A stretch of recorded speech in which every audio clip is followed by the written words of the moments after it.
नवनीत प्रिय जी कहूँ तू मोको पधराय श्री महाप्रभु जी के पास श्री गोकुल ले चल।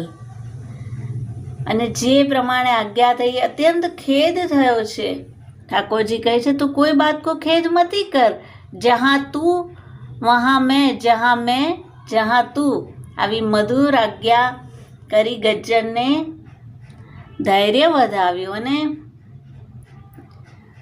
ઠાકોરજીને ઝાંપીજીમાં પધરાવ્યા। ગાડામાં બાકી બધી જે પણ ઘરમાં વસ્તુ હતી તે લઈને ચાલ્યા અને વૈષ્ણવને કહ્યું ઘરનું વેચી દામ કરીને શ્રી મહાપ્રભુજી પાસે પહોંચાડી દેજો।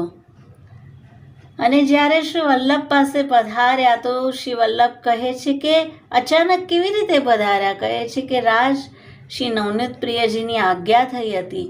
તે સમયે આપ શ્રીઅંગમાં સોંદો લગાવી સંગ લઈને પોઢ્યા છે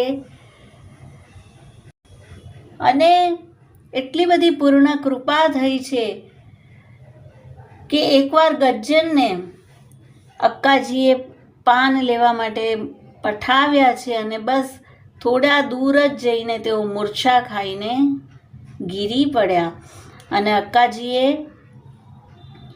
બીજા મનુષ્ય પાસે મંગાવ્યા અને અહીંયા ભીતર જઈને જુએ તો શ્રી નવનીત પ્રિયજી શ્રી હસ્ત ખેંચીને બિરાજી રહ્યા છે કે જ્યારે અમારો ગજ્જન આવશે ત્યારે જ હું રાજભોગ આરોગીશ। ગજ્જનને બોલાવ્યા અને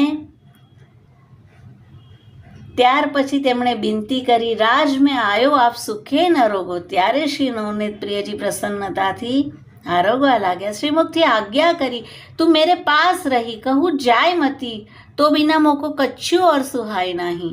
આવી રીતથી ભૂતલ પર રહ્યા છે અને જ્યારે એકવાર દેહ અશક્ત થઈ રાત્રિના શ્રી નવનીત પ્રિયજી ઝારીજી આપના લઈને તેને જલ પીવડાવી ગયા અને સવારે ચરણારવિંદમાં પ્રાપ્ત થયા। શ્રી મહાપ્રભુજીએ નવનીત પ્રિયજીને બડો શ્રમ થયો હતો તો ધૈર્ય કરાવ્યું અને ગજ્જનને અલૌકિક દેહ આપી શ્રી નવનીત પ્રિયજી પાસે પ્રવેશ કરાવ્યો। નિત્યલીલા પ્રાપ્તિ થઈ અને કેટલાક દિવસ સુધી શ્રી નવનીત પ્રિયજીનું મુખારવિંદ ઉદાસ રહ્યું। તો આવી ગજ્જન પર પૂર્ણ કૃપા હતી અને પુષ્ટિ માર્ગ એ છે કે જેમાં જીવ શ્રી ઠાકોરજી વિના ન રહી શકે, તેની સાથે સાથે શ્રી ઠાકોરજી પણ તે જીવ વિના રહી શકતા નથી। પરસ્પર